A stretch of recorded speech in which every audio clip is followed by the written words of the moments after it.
Hi friends, Max El-Hag here. On this episode of the Corpus Animus podcast, training think tank coach Brannen, Dorman, and I shoot the shit. Some of the topics we talk about are cafeteria food in high school, coaching lessons as they're applied to golf, Brannen cooking steaks with a flamethrower, my training, and whether or not I like the training think tank slogan, effort is a choice. Before we get into it, make sure you hit that subscribe button because we're on our road to 35K subscribers. And when we hit that milestone, we're going to give away a Black Zinc Rogue 2.0 barbell.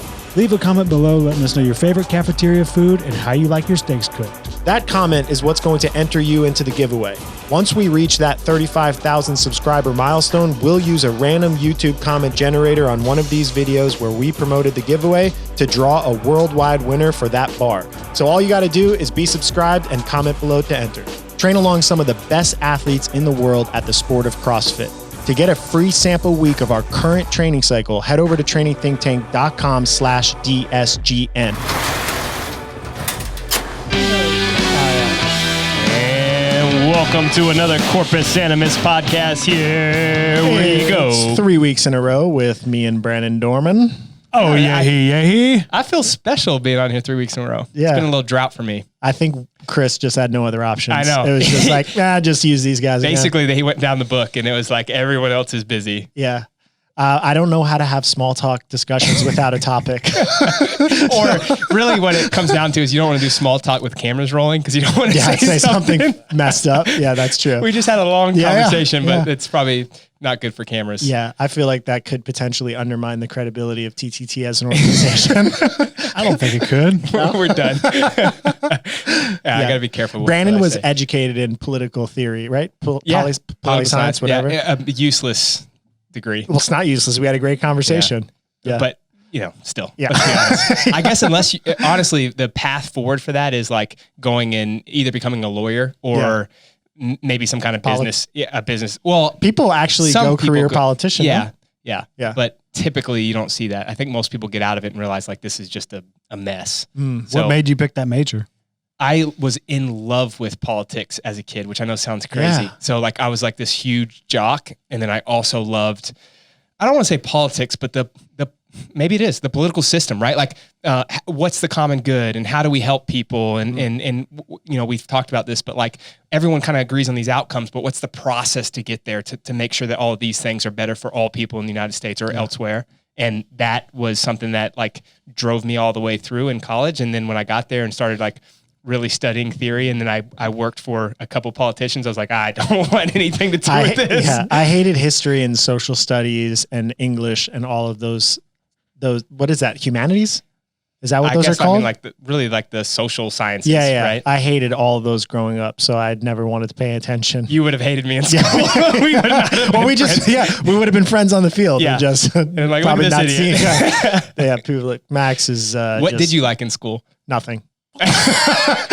Lunch. Wait, I'm with Max. Lunch was the bomb. I was honestly, I almost am ashamed of how I navigated my way through school because I was just like pretty good at taking tests and I didn't really have to try that much. So I would just like get up in the middle of the class and pretend to go to the bathroom and go hang out in the cafeteria. I had like 80 absences my junior year and almost got kicked out of school. I was never absent unless I was truly sick. Absence from classes. What? Like I attended. They let you leave class? How could they stop you? Wait, what do you mean? The teacher says, why are you getting up? I just say, cause I'm leaving. And leave. They wouldn't do anything? Yeah. Well, what can they do they would suspend me or put me at home schooling. And I'd be like, great, I don't have to go to school. I was literally like unmanageable at that point. Wow. That's why I said I was ashamed of it. Here's the real question since you talk about the cafeteria. What was your go-to lunch meal in high school? I think my favorite was, I have a good story about Hold on, did you order at school or did you bring your own lunch? No, I ordered. Yeah. Chicken nuggets. I only brought my lunch during wrestling season when I had to cut weight because I couldn't eat that. What kind of nugs did you have? Did you have like those like softer nugs or like were they crispy? No, Nugs? they were softer, but they had like a thin breading coating on the thin breading. God, they were good. My man. I'd much rather have them crispy. Really? Well, I mean, I Yeah, also for enjoy sure. a crispy nug too, but these cafeteria nugs, Those taste so like slimy. And Speaking, well, depending on how they're cooked. no, so here the Great Baron pizzas. Do you know? Yeah. I had those in middle school. Those are awesome. Great Baron pizzas. You never heard? I think No. that's what. Isn't that what it's called? Yeah, Little yeah, black box. No, we just. I mean, we had pizza day. They You were have just the like rectangle square. joints with the little Rectangle. tiny pepperonis. Yeah, so they basically like you'd go up and order pizza and it would just come in the box that went in the microwave. Oh. and they'd give it to you. Oh man, we didn't talk. We should talk about that at some point. Like that's probably not good nutrition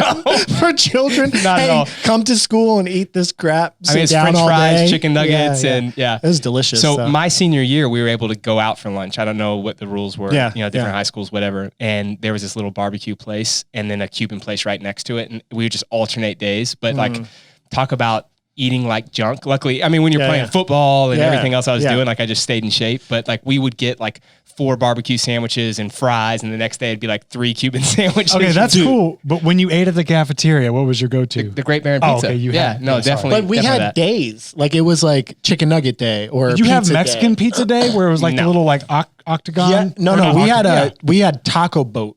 It was a Taco boat. flat Oh, plate yeah. with the sides put up, and the only reason I know this is because I had an altercation with another individual at some point, a physical altercation, and he went and he ordered a taco plate. And he had it on the thing, and he ran up and he tried to sneak behind me, and he goes, "Happy birthday, mother effer," and tried to hit me with it. But luckily back then my reflexes were good enough that I ducked and hit his arm, and I hit it right onto one of my best friends in high school, just covered in taco boat.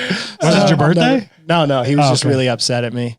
And he said, Rightfully so, yeah. and he said, "Happy birthday." That was good thing that he did, right? Because it would have been all over your face otherwise. Hold on, let's hang out on this topic for a second, if you don't mind. So Sure, when you sure. got the pizza at lunch, question for you guys: Did you get 1 slice or 2?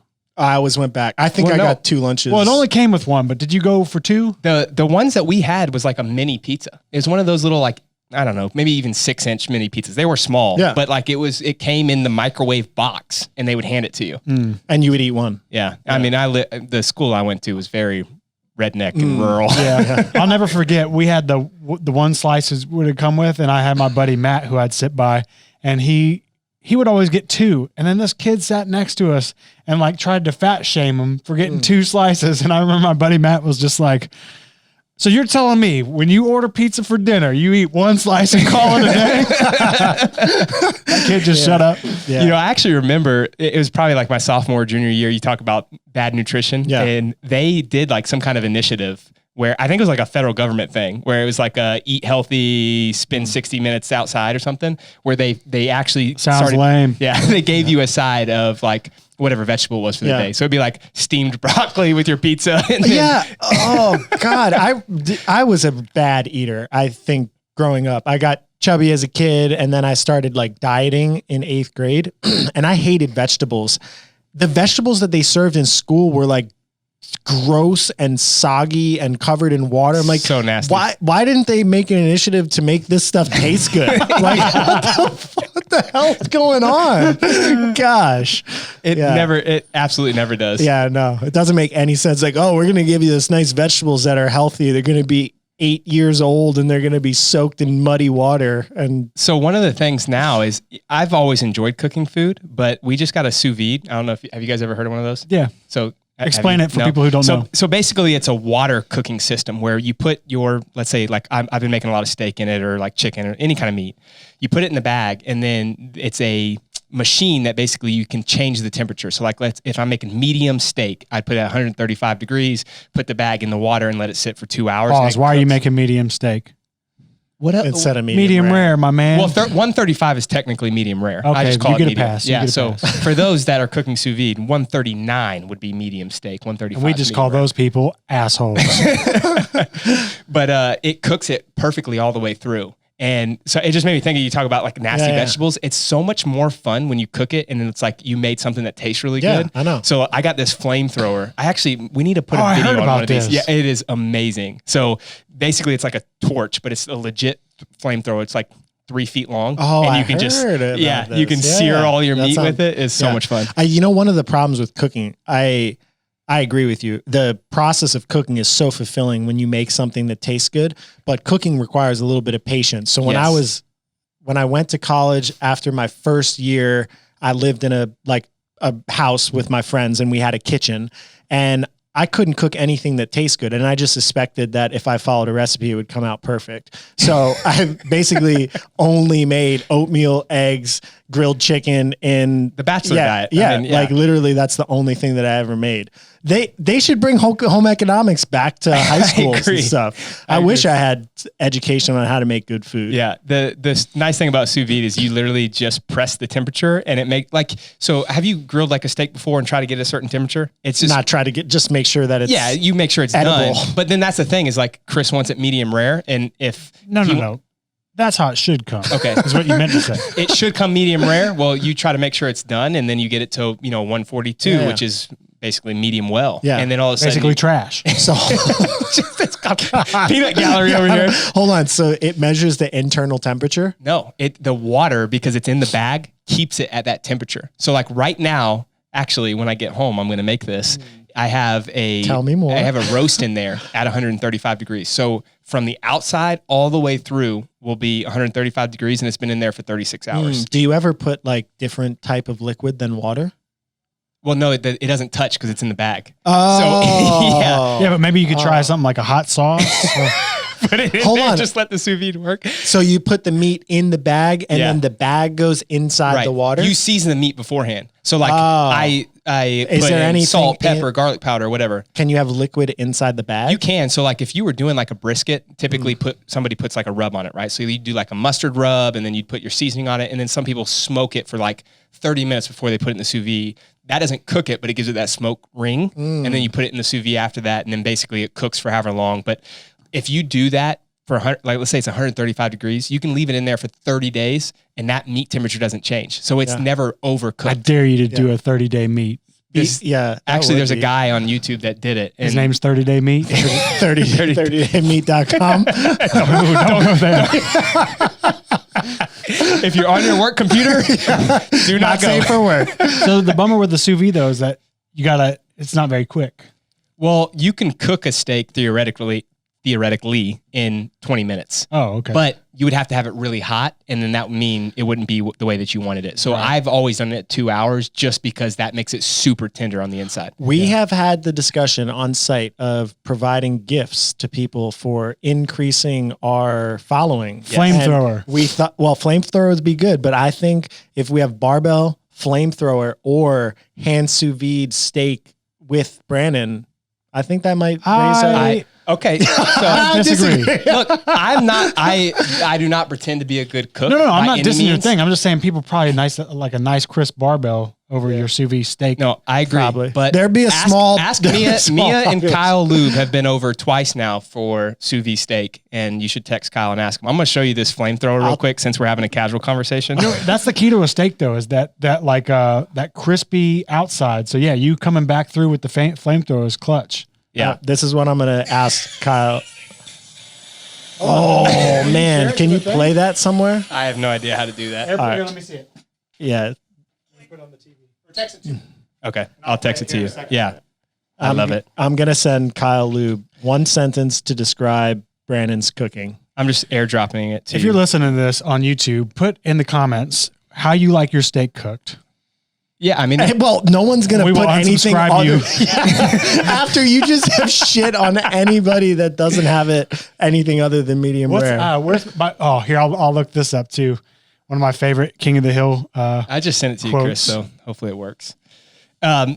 Well, now I feel like I shouldn't jump off this conversation because I had a serious conversation I wanted to have with you, but we can't now that you got to. Well, podcast's over. Thank you for listening. Chris is pulling up King of the Hill.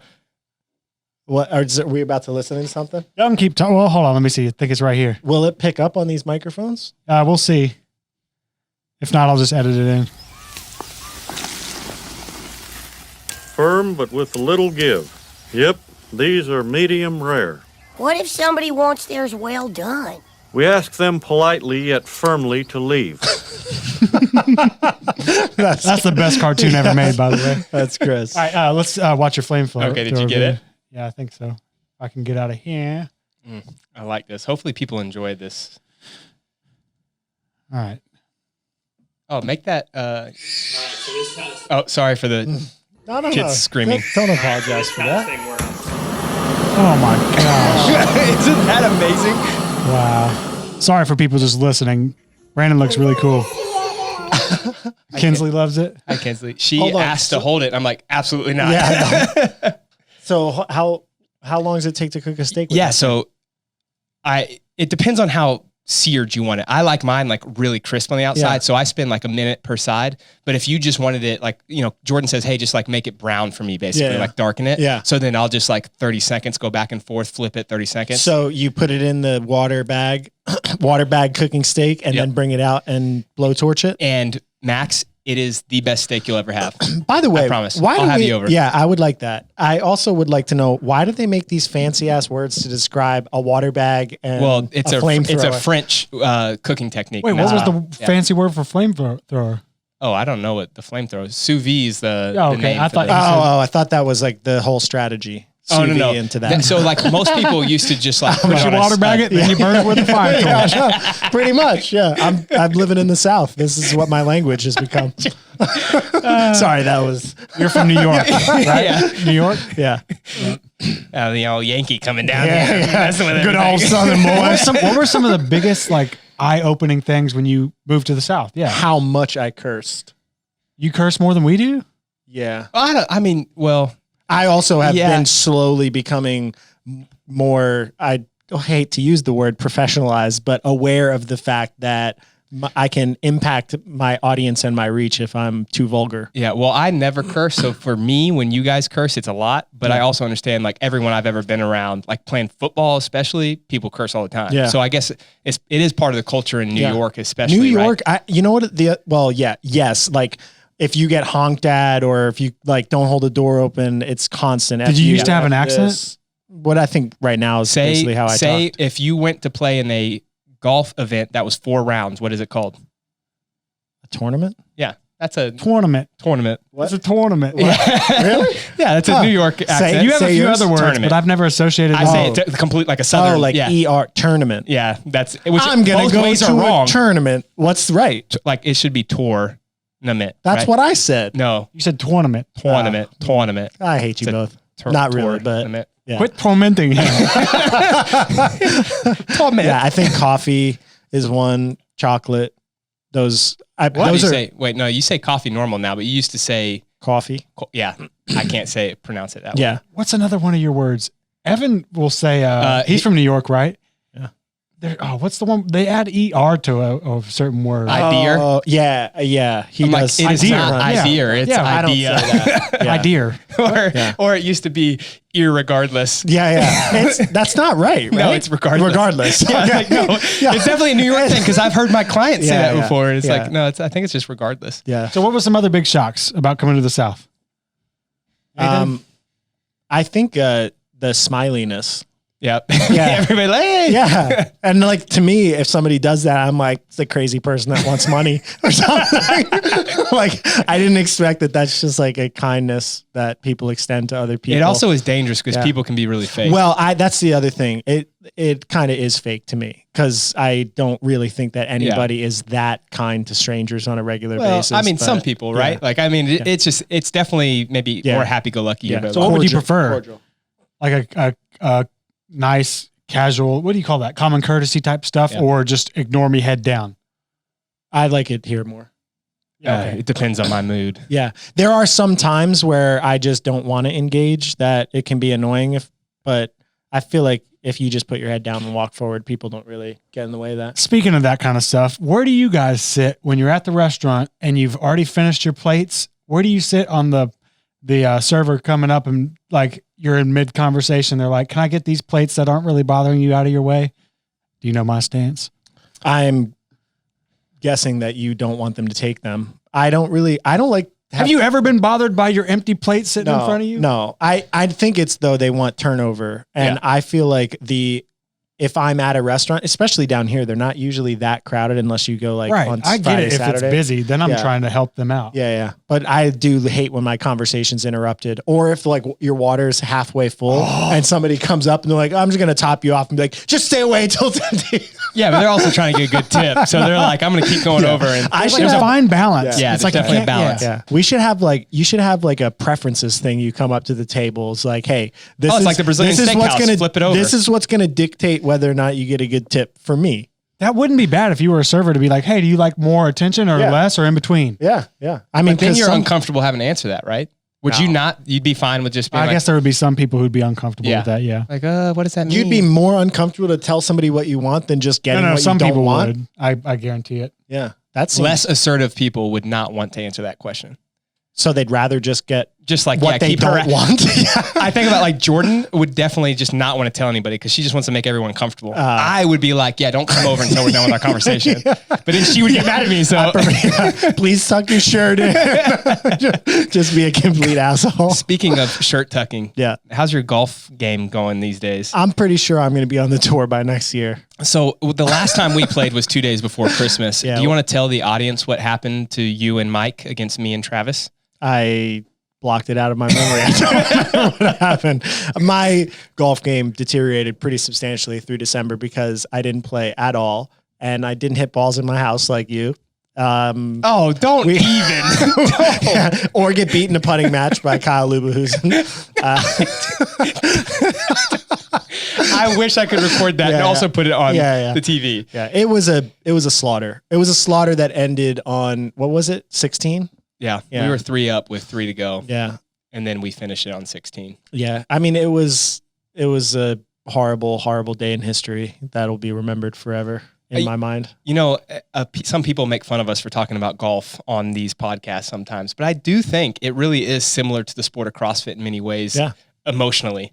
Like it can really ruin if you have a bad day in the gym with training or you feel, we talked about this with an athlete earlier that had a bad workout and like, I'm out of shape. And sometimes we feel that way when we train hard and just things aren't going our way. But also on the golf course, there's so many different tasks. All it takes is one thing to not go well. Like the muscle ups didn't go well today and it screwed my workout up. Yeah. My driving really sucked and it screwed that part of my golf game up or whatever. Yeah, I think it is very, I don't know if the skills themselves are super similar or if it's that I've spent so many years obsessing over the nature of CrossFit that I see golf through that lens, but hitting a chip, a putt out of the sand, from the fairway with an iron, with a short iron, from the tee with a 3-wood, from the tee with a driver, doing it over the course of 4 hours and maintaining some level of like fitness and focus and all of that. All of those skills are very similar to CrossFit. It's just minus a little bit of the pain and intensity. Yeah. So if your mind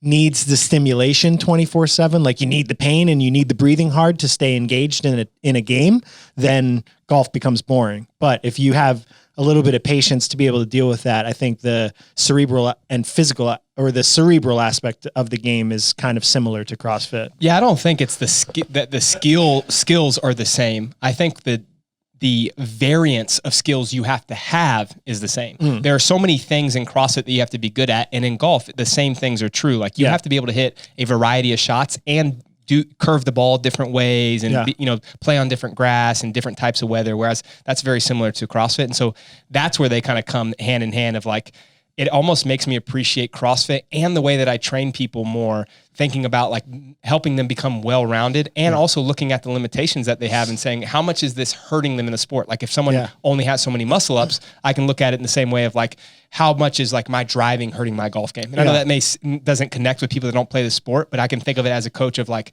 they need to definitely work on their muscle ups because now that's tested every single year in the open. So we have to make sure that that's better. Yeah. That's a huge hole. Can we circle back after our chicken nugget conversation? You said you wanted to have a serious conversation and your first question was about that. Get out of here. No, it was about your balance in life now. Like things have obviously, as the business continues to grow and you have new personal goals, new goals for the business. You also have like the way that you balance. I think this is important for those that are coming out of the sport and maybe doing something else, like our design fitness members or people like me who I want to be competitive when I want to be competitive, but that's not very often, right? So how are you balancing your training with the other personal goals you have in life. Yeah. And obviously the business aspect that which is basically 24/7 for you. Well, I think COVID really was not COVID, the pandemic, but COVID, the actual physical experience that I got when I got sick was really the start of the transformation of me thinking about training a little bit differently. Prior to that, I had it in my head that I was going to transfer into the master's division and I was going to set a target to try to make the top 200. And as an athlete who's bigger in the sport and not naturally as enduring, the volume of skills I need to do for double unders, burpees, general conditioning, gymnastics, it's relatively high and you need a lot of training time to be able to do that. So I would work in the morning, come in, do my first training session from 9:30 to 11, take a break, come back in the afternoon and do it. And I don't know, maybe it was a combination of that stress of the pandemic, like who knows what the actual mechanism is that drives your immune system into a state that you actually get sick when you're exposed to it. Cause a ton of people would have been exposed and not got it. So it's not like a direct relationship. So assuming my immune system was kind of run down at that point, after I got it, I had a really hard time just getting back into breathing. Just like I would feel more anxiety on a regular basis doing it. And then you have to balance this of like, well, if I'm not doing burpees fast enough to be able to compete or doing double unders fast enough to be able to compete, then just building volume of doing very low speed skills is not really going to set me up to that. So I kind of had to go through and just do a self check. I'm like, all right, what's super important for my mental health, for my well-being. And I think the process that I went through where you say I'm finding balance, it is a constant process. I feel like balance in general, Mike calls Liam when he's walking a drunk old man. Like when you see him, like they're teetering and they like find balance for a second and their arms shake. And sometimes you should let it be known that Liam is a 1-year-old. Yes. Liam is a 1-year-old child of Mike's.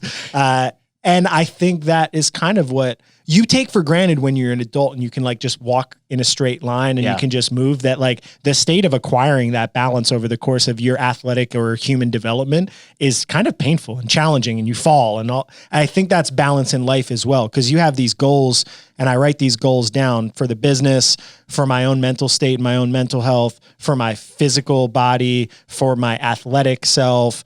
And you try to balance all of those things, but they're constantly changing. And then the world changes around you. Like, you know, I had all these goals of trying to open our first facility and trying to find a piece of, a commercial property in Canton. And then it's like, all right, well now the pandemic hits. It's like, well, that's not the best. Upends everything. Yeah. Like, so it's a constant, just, I think, reshuffle and reevaluation. And I think a lot of it just comes down to a combination of like critical thinking and surrounding myself with good people and finding new people. So like, you know, we get caught in our little echo chamber of people that, I mean, we're a think tank. So like, I think people have different ideas, but also our ideas over time kind of morph into being easy similar. To become groupthink. Yeah. So finding a mental performance coach to bounce ideas off of, getting new athletes this year, I think all of it kind of just reinvigorated me to think of like, who's the person I really want to become and how much effort and emphasis can I put into each one of these physical quests. And for me, the CrossFit one was challenging because it's like, all right, I want to do it. I want to participate. I want to be part of the open, but in the open, I'm not my number one priority. And if I say you want to be an athlete and I'm going into it with the mindset that I'm less important, then that can't be my goal. So I'd much rather figure out how to balance CrossFit as a participatory thing. Like, how do I keep developing the skills, getting better, maintain my ability to do them, but not necessarily think of it as my competitive outlet, and then kind of explore golf and jujitsu and other things that are more enjoyable and will connect me with other types of people. So I'm going through that process more curiously. Right now, I don't have, clear goals in the way that I had them right before COVID. I have more clear process goals. So like, all right, I want to train from 7 to 9 every day to get back into a rhythm of getting comfortable breathing. And you've been doing that consistently. Yeah, I did that for most of December. And then I started our new cycle with Kyle Lube. And like I set a process targets for 2021. I want to hit 80% of those sessions. So and take the last 2 weeks of the year off. So 50 weeks in the year, 4 days per week in the week that we're training is 200 sessions. 80% of that is 160. So I set a process target of just hitting those training sessions, knowing I'm going to travel for competitions if they come up. I'm going to go to the games. Who knows? Maybe I get sick again or whatever that is.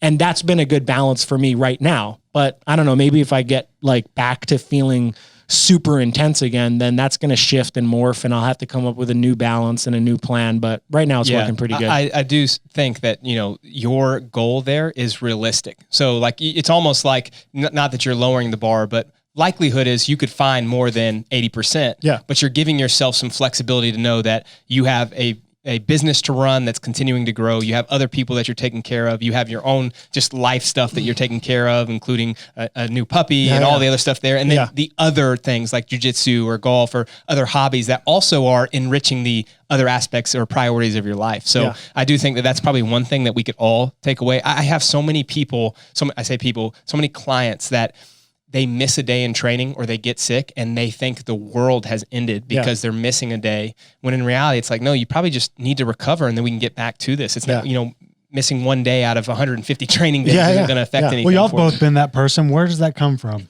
I mean, mine came from insecurity. It came from a thought process that being a big athlete meant I had to do more. I had to do more endurance work to keep my endurance up.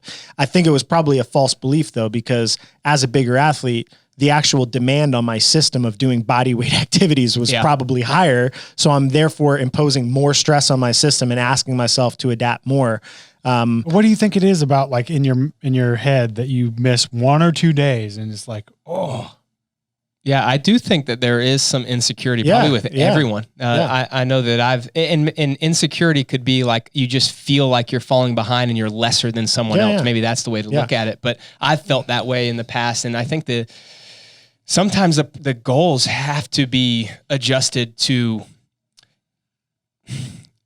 and maybe this isn't fair for a high level athlete. I think you have to have very hard and set goals most of the time. But for me, it was like, there are other things that are just as, if not more important in my life. So I'm okay with taking this day off so that I can also focus on the other priorities. And one of the things I've always said, and people that have been around for a while have heard me say this before, I've given a couple camp talks on it, but protect what's precious. So it basically is protecting the priorities that are most important in your life and letting everything else downstream enrich the most important things in your life. So like for me, and this may sound silly, but I have used like, let's say golf, since we both play it, as a time to get away and basically reframe my mind to like calm myself down, think about the week, de-stress. And then when I get back home or if I come to the gym, I can focus on the task that I have at hand that day. I think the other place that it came from for me is unrealistic expectation relative to, they say you're a combination of the people that you spend most time with. And the people that I've spent most time with over the last 7 years from an athletic perspective or evaluating their movement or evaluating their training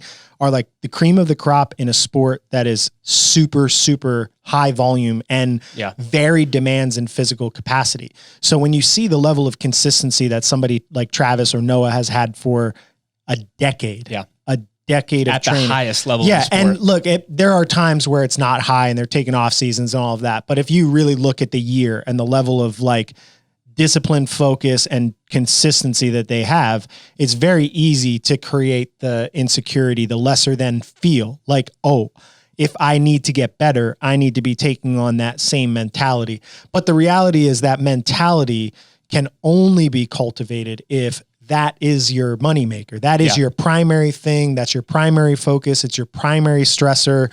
For me, it's not. And I have so many other stressors that are dipping out of my recovery bucket that it's like, all right, well, even if I wanted to, let's say I wanted to be a Masters competitor, which I'm not putting that pressure on myself this year. I'll probably just participate in the Open and just see where it happens to go. But even if I wanted to do it, I need to go at it from a perspective of where's my box? Where am I sitting right now? Where are all of my priorities and how much time do I have to give this? And with the time that I do have to give it, how much intensity can I really put into it? Like I trained from 7 to 9 this morning. It was a great training session. It was really hard, but I rested like 4 minutes between my deadlift and bounding intervals. And I took the full 2 hours to do it, which allows me to finish the session and come in and do, 6 consults, an hour-long podcast, and have energy to be able to do those things. Whoa. We don't know if it's an hour yet. We're at 33 minutes whatever it is. Seconds. Yeah. However long it ends up being. But if I beat the shit out of myself, it becomes a lot harder in the end of the day to even talk. Right? Like you just only have so much energy. So I don't know, just the process of becoming self-aware is painful. And I feel like it's constantly changing. And I think it changes even for elites. Like they'll probably go through that process that he's talking about where they decondition from being an elite athlete and then they can't figure out how the hell to train because they're only used to going hard and they don't know anything other. They don't know how to. You've seen that with other guys and girls that have moved out of the sport and they have to learn that. Yeah. Yeah. So I think the process of finding balance is continual. It's perpetual. I don't think people often talk about it because it's not sexy and it's not marketable. So it's not like, oh, I've gotten to the top of my mountain, but no one ever talks about when you get to the top of your mountain, no matter who you are, you're going to fall down the side of it or come down the side of it. Like that moment. I was like, wait a minute. Yeah. The pinnacle that you just reach. drop it. Yeah. The pride cometh before the fall. You get to the top of your mountain and no matter what, if you're super fit or you're super good at a skill or you're a world champion, whatever it is, or you're the best writer in the world, those skills are going to start to deteriorate. Your priorities are going to change. They're going to shift, but you're still left with living in your experience. And you need to figure out how to optimize that when you no longer are, at that point. So I think those skills are important to cultivate and talk about, even though they don't often get talked about. So with CrossFit, I know you don't have some like real hard objective goals right now, but what are you working on? I think people would like to hear. It's all the same things. Yeah. It's just the distribution of workloads a little bit different throughout the years or throughout the training week. So instead of doing a lot of harder continuous intervals that are like 4 to 8 minutes long or harder metcons that are longer, there's just a lot more rest recovery. After taking a period of time away from breathing, instead of going back to intense breathing, I wanted it to be more lower intensity. So there's more training on the wings. Like I put a 20-minute cool down that's really easy at the end of every session. I'm doing more speed work and jumping and plyometrics and trying to get stronger again, more gymnastics fundamentals work, and almost thinking of it like I'm rebuilding my foundation of fitness. Because for me, I don't know if this is true for everyone, but I put like 2.5 or 3 years of pretty continuous training in to get to the point that I was at right before I got sick. And then when I got sick, it was 2 weeks of doing nothing, 2 weeks of just stretching, 2 weeks of just doing low intensity breathing, and then a hodgepodge of coming in the gym and trying to train, getting beat up and feeling exhausted, falling asleep for 14 hours in a night, waking up, reorganizing the whole business, and not really prioritizing fitness for almost 4 months. Right. So that deterioration of fitness probably was almost everything that I had gained over the course of the 3 previous years. So it's almost like, all right, well, the milk is spilt. The fitness is out of the bucket. So I need to kind of start back from the beginning and build some of that foundational stuff. And I think that's hard for people. I mean, it's hard for me psychologically, and what ends up happening is people keep comparing to where their peak fitness was. Yeah. They do that even like, people are like, oh, 10 years ago, I could do this. I'm like, yeah, well, I was 10 years ago. Who gives a shit? Right. This is what you can do now. Let's work on that. Your training journey has been, sitting from afar over the last 7.5 years or however long that I've kind of watched has been pretty amazing. And actually we talked about this before we got on about Mia having the most progress in the gym, but I would say that you also were up there, but from when you started 3 years ago, I'm going to get serious about it. That first 1.5 years, like you made so much progress on the conditioning. You were super strong at the time, but like you went from, so when I met you, you came into the gym that I owned down in Florida and you were like doing some animal walks and some gymnastics pieces. And that was kind of all you were doing because you had so much on your plate at the time. And obviously things have evolved and now you have a little bit more time to focus on training, or at least you've dedicated more time to that. And then, let's say 3 years ago, I know I'm talking for you, but just so the audience can kind of get a picture of someone else's view of where you're at. Paint me. Yeah. It's canvas. It's a beautiful nude of Max. Oh no. If we see one titty, we're going to lose all of our audience. Wasn't that a Titanic thing? Yeah. That was so uncomfortable. I saw that movie with my mom and aunt when I was like 9 years old, and like that titty popped out, and I was just like, "Oh, what do I do?" I saw American. What did you do?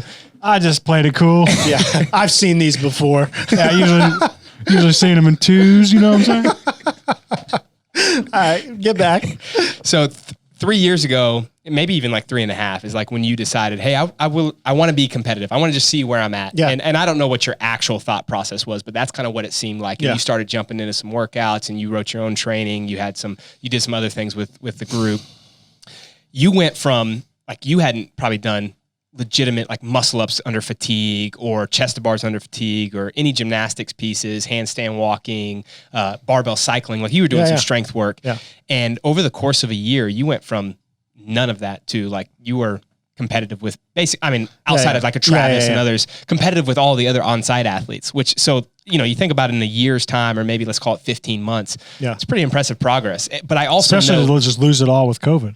yeah, it's just gone. Real, yeah. I do think though, like you do that, and that was a hard process for you. I'm assuming. Yeah. But then the thing that I was going to come back to, Chris, thank you, Dick, was what is that like then when you have all these ups and downs? And part of that is like, it's not your choice, right? Like COVID or stuff with the business and you have to take off. I'm finding that now. So that's why I'm asking, because like today I didn't sleep last night with kids and have other work stuff going on. It's like, I can't train today, but I got to be okay with that. Yeah.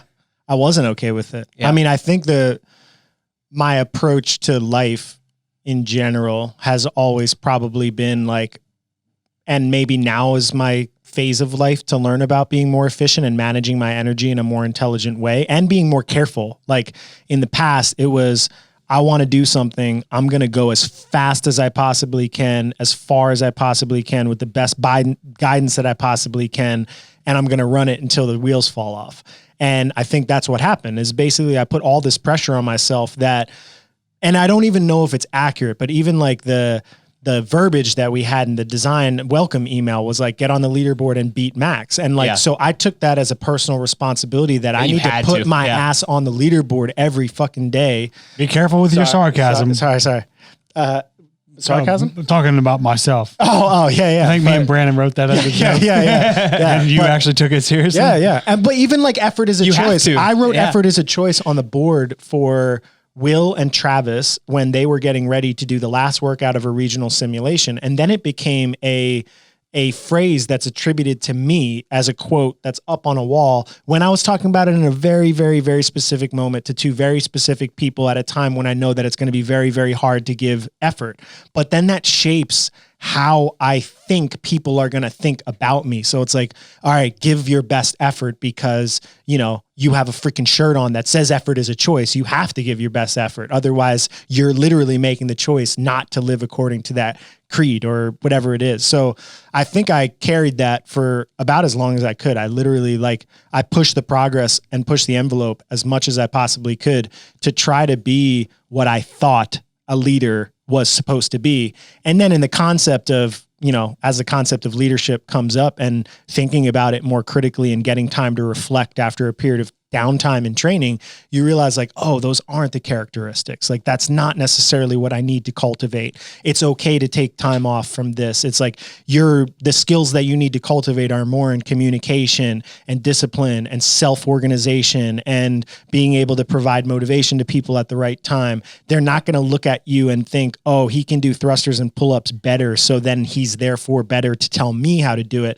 That's a very fleeting thing. Yeah. Otherwise, you'd see the best athletes in the world then always became the best coaches, which is not the case. I think you'll see when a lot of these coaching organizations that are just built on the backs of really high level athletes, when those high level athletes no longer are good at their craft anymore, which will happen. It's not going to be that long.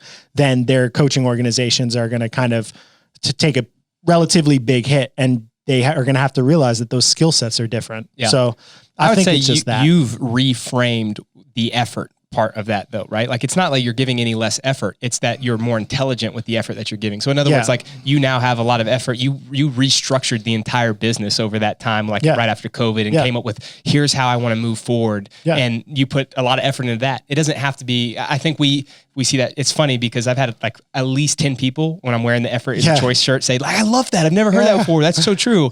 But they, we think of it, especially as CrossFitters, as that means I have to go as hard as I possibly can, Yeah. which is one way. Like Yeah, for yeah. a guy or a girl that wants to make the games and you got one workout to do it in, you do have to give as Yeah. best of an effort as you can. But also for us, like my effort is I want to be the best dad that I can. Yeah. I want to be the best coach that I can. I want to be the best, maybe it is CrossFitter with all these other things that I'm doing. But Yeah. so reframing that in your mind probably has helped, I assume. Yeah, for sure. That definitely has. And I think I always go back. I created in the mentorship program and in one of the series in the classroom, I created a goal setting series. And part of it was going through that exercise for myself and separating my internal psyche into my professional self. So the things I want to accomplish for TTT or beyond TTT or my personal brand or how I'm viewed in the value system and culture. Then there's the athletic self, which is like my body and what I want to do and how I want to integrate, whether it's social, like playing golf, or competitive, like CrossFit was to me prior to this, and maybe it'll come back to that. I don't really know. And then my personal life, which is like managing my relationships, my mental health, and all of that type of stuff. And tried to set process goals for all of them. And I think I write it all down, and then over time, your life experiences changes, and you can look back on it and be like, oh, okay, like I need to recategorize this one. And then maybe eventually they become more buckets where like you have different hats. So I think I've figured out in my middle-agedness how to do that a little bit more intelligently and realize where my true priorities are. Like my priorities are not, when I was young, it was such a simple equation. It was like win. That's it. Get good enough to win, because my validation to the world, my value to the world was in winning. And I was taught that winning is it's going to reward you. It's going to put you in rooms that you didn't get in part of. And part of that's true. I mean, as a coach, I want to win more than I want to lose, but it's not determining my sense of self and value now. And I think that process just took me some time to get to. And I think ironically, like had I had that skill set as an athlete, I probably would have accomplished a lot more. But I'm almost more grateful now as a coach, because developing those skills now, I always tell Travis, I'm like, man, you were one of my proving grounds to figure out how to be a good coach. I was a good programmer. I was a good instructor. I kept him healthy. I taught him about his body. But in reality, I probably let him down as a coach in his earlier times because I just didn't know. And I was going through those like challenges myself, and we're not really that far in terms of age. Yeah. So brothers basically. Yeah. So I feel like the next generation, hopefully this sport continues, is having those skills now and having systems to be able to try to educate people on how to do that for themselves as they're building their personal athletic brand will probably be a helpful thing in terms of just like longevity. Yeah. How many years has Travis made the games?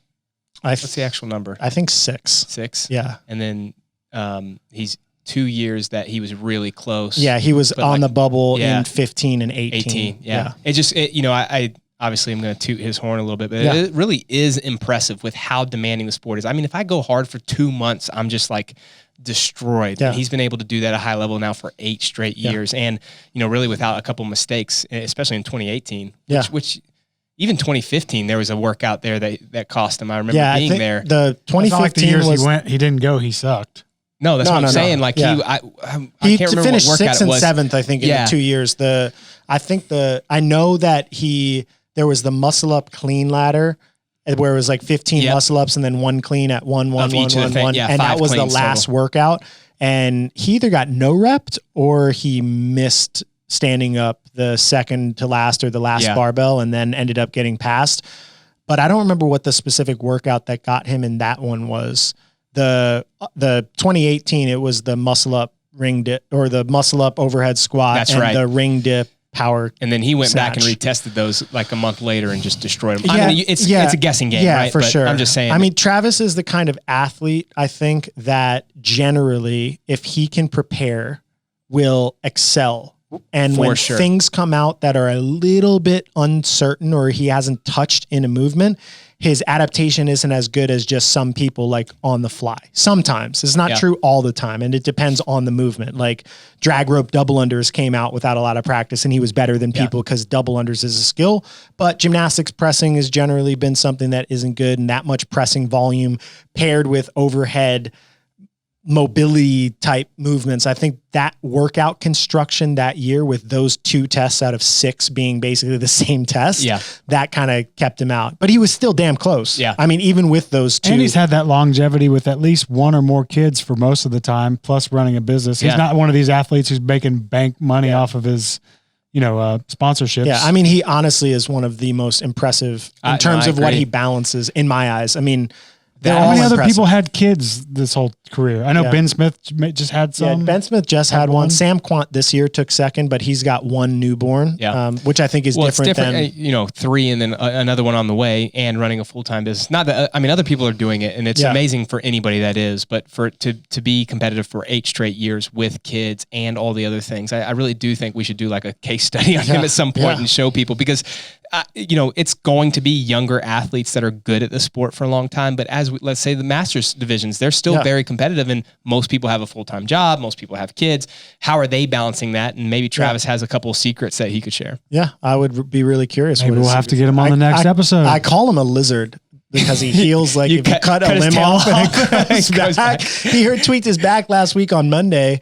And then today he back squatted 415 for 6. And I'm like, how? Like, and a 230 touch and go snatch for 5. Did you do something like that? Today. I'm like, if I get tweak my back, I could be out for 3 weeks. I don't know if I'm just soft constantly. I'll never forget the time you were warming up with the barbell doing back squats. I won't either because it's Kyle Ruth. And he's like, your heel's coming up. Right away. Yeah. I was like, all right, well, let me take my shoes off and walk over and tell me what happened. And I had an empty bar, I think, at 135. No, it was empty. Yeah. And I remember it just went. And God, they were so bad back then. It would just like, I literally walked out of the gym, got my stuff and went to the car because I knew I was going to be at home. Wait, you got hurt squatting an empty bar? Kyle and I were riding the assault bikes and Max was warming up and Kyle said, was it heel or something like, yeah. So he's like, hey, let me, Kyle, tell me what I'm doing. He walks over and does one, tweaks his back. And then he didn't say a thing to us. You just like left and Kyle and I like look at each other. I'm like, I think he hurt himself. I mean, that's how they all happened back then. It was like 75-pound power snatches. Like, I think it's like, you're not braced, you're not ready to go. I mean, I think those were really the catalyst moments for me being like, I want to prove that a focus on rehab, appropriate training methods, and appropriate recovery and taking care of yourself and figuring out like movement at a higher level can actually take you from a state of being crippled by a freaking squat at 45 pounds to being able to compete in the sport. Yeah. And in some ways I did prove it, but at the expense of what? I don't know. Well, I mean, you proved it. And then you also learned more about how to be a better coach and train and all those things. The value wasn't in like, and I think even if I had made it into the top 200, like no one would have cared. Yeah. Definitely not. I probably wouldn't have cared. I would like, all right, cool, whatever. It's no offense, top 200. Yeah. All right, I hardly care about half the people at the games every year. Yeah, Travis has made it 7 times. Neither do the cameras. It's literally just Frazier and Toomey. Yeah. Oh, look at them. They're in first. Yeah. I said that before and Chris told me that I sounded bitter.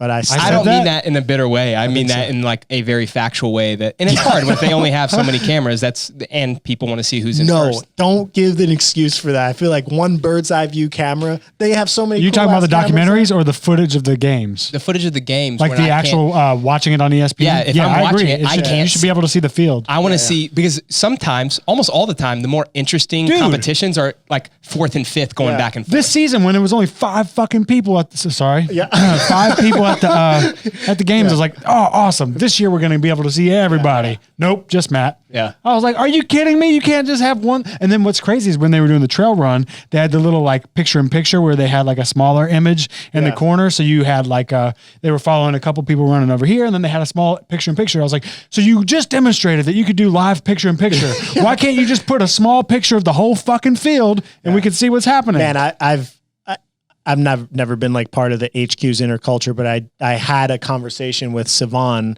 back when the whole like laughing at Travis for not having a big following thing came out. I was there and talked to him about that. Who else was involved in that?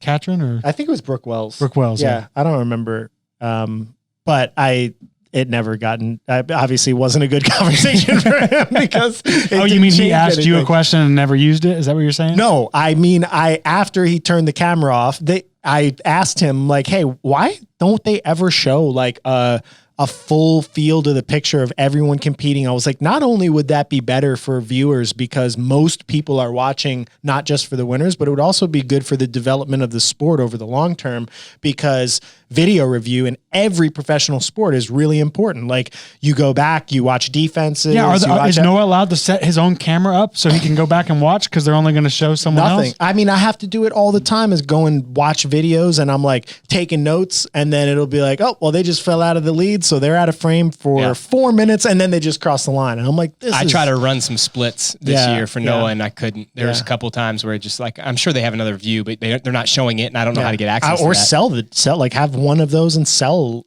back end. Like, I think the picture-in-picture thing seals the deal, though, because when they demonstrated they had the ability to do it live, that's where any of your comeback arguments fail. Yeah. And Rogue did the like everyone up, and I was like, this is a cool user. Yeah, that like, was awesome. You can actually see the race, and when the race is over by the winner, you're also aware of where everybody else is in the race. Whereas if you're watching the winner the whole time and you pan over, you're like, where the hell are they? I haven't seen them. Yeah, I haven't seen them for 10 minutes. Especially because every workout's new and novel, so you don't have any context of how it's going to be anyway. And then when you don't see other, you don't see any like comparison. What do you guys think about having one workout where it's always the same? They do retests, right? But like every year at the games, I think that'd be awesome. I want to do it the opposite. I want a competition where it's all the same shit with one random variable. Yeah.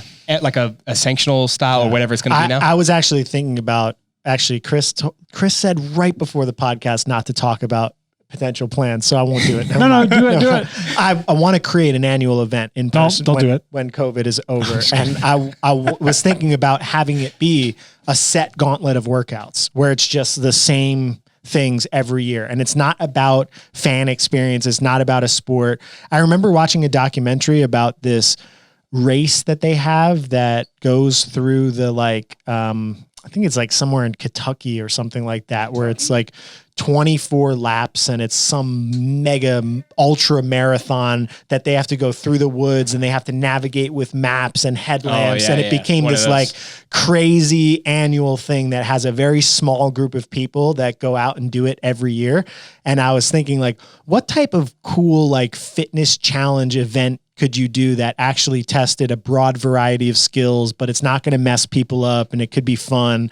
And I was thinking about that as like, what tests would you put in that? Yeah, I mean, that would be fun. See, okay, that's one option. So fans vote down below Max's option, or my beef has always been like, okay, the games is testing fitness, and I get that's what they're doing. Okay. And that's why there's, you can have a softball toss. I know that was a long time ago, but you could have random stuff thrown in. And it's like, to me, I'm like, let's all just agree that what we do here is go to a box, a CrossFit gym, most people, and we do the same kind of crap 80% of the time. I want to see who's the best at that. Yeah. It's cool you do the trail run. It's cool you do the bubble. That's cool as its own thing. I'm not dissing the games. I freaking love the games. However, it'd just be cool to see who's the best at the shit we do every day. Yeah. Well, part of it is the constantly varied. So that's why the tests continue to change. I get it. Yeah. I'm not saying they should change the games. I'm just saying it would also be cool to see who's the best person who just does the gym CrossFit. Yeah. With no random, no But that also would change. Like, Frazier's not winning Fran, right? Like, there's someone else out there that can go faster than Fran. It's just not a good test of fitness to be right. honest. So one, you could come up with some of them. One is just who's the best at CrossFit. Yeah. As it's normally done 80% of the time. Yeah. Like in the box games. Yeah. Yeah. Yeah. Let's do it. Yeah. I personally like the games and the variation better, but I feel like one thing that could maybe make the sport better is giving some sort of a lead time on the things that you want people to prepare for and getting rid of some of the unknown and unknowable aspect, because then people are just underprepared. Yeah. Like, you don't know there's no other sports where it's like, hey, we're going to have millions of people watching you and you're never going to practice what you're about to do. It would make the sport look better, which would bring more viewers and obviously better athletes. And to know, I mean, if the distribution of workload is going to be 6 of the 15 tests of the games, and now it's 33% of the sport or more, knowing that, hey, you got to prioritize running that much more. Or just have a sport where it's all that. Where so you take all the CrossFitters and everything we give you, there's not going to be a barbell. Like, it's just here, just do all these other things that we'll see how your fitness translated. Yeah. Not into the stuff you do all the time, not in gym stuff, but like, all right, go sing a golf club, go, whatever. It's going to be it's going to be really interesting to see how the sport ethos changes with new ownership. Because I mean, Castro, it seems from the outside, I don't know, but he's dictated how the sport has played out over the years.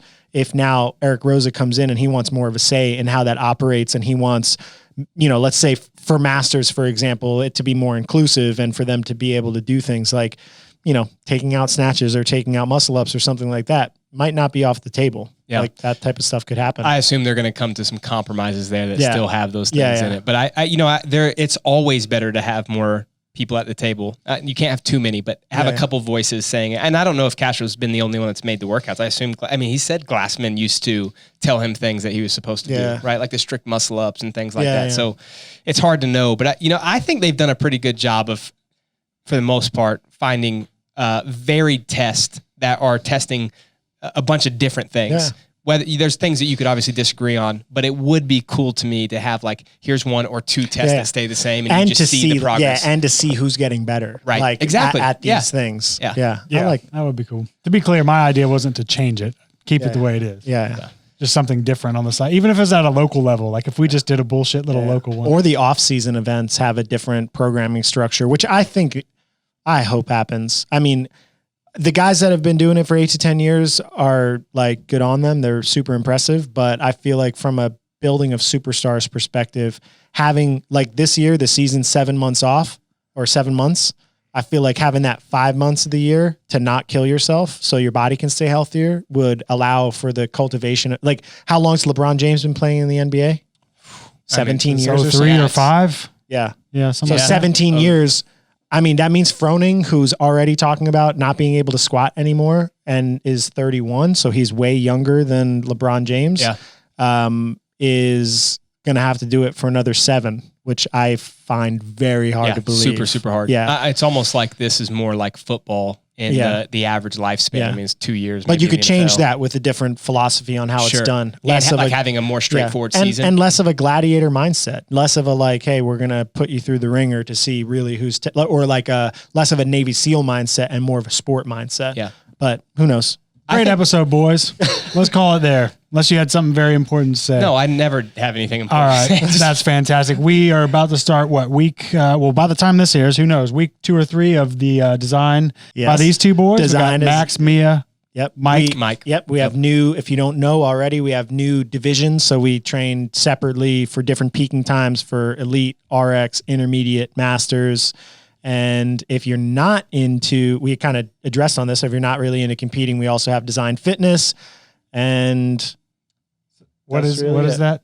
Design fitness is basically a training program with the mentality of having some competitive influence in training and some focus on progress, but minus some of the competitive aspect of CrossFit. So instead of having to do a certain amount of thrusters, wall balls, toes to bar, burpees, muscle ups, handstand push-ups, double unders every week, we have a more well-rounded view of fitness that is kind of removing some of those skills and letting people just trying to work on fitness without the competitive mindset. Yeah. And if you go to the site and just click design at the top, you'll see when you click that, you'll have your 2 options: design for people who want to be a competitor in the sport, and then design fitness for those who enjoy the challenge of CrossFit, but they ain't trying to be no competitor. I should memorize that sentence. Probably not. No one needs to memorize that crap.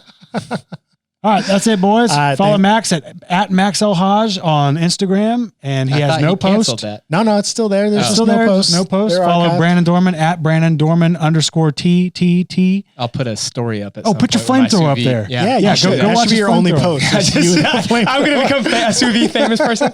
Hey, Max, sorry. I got to go. All right. See you guys.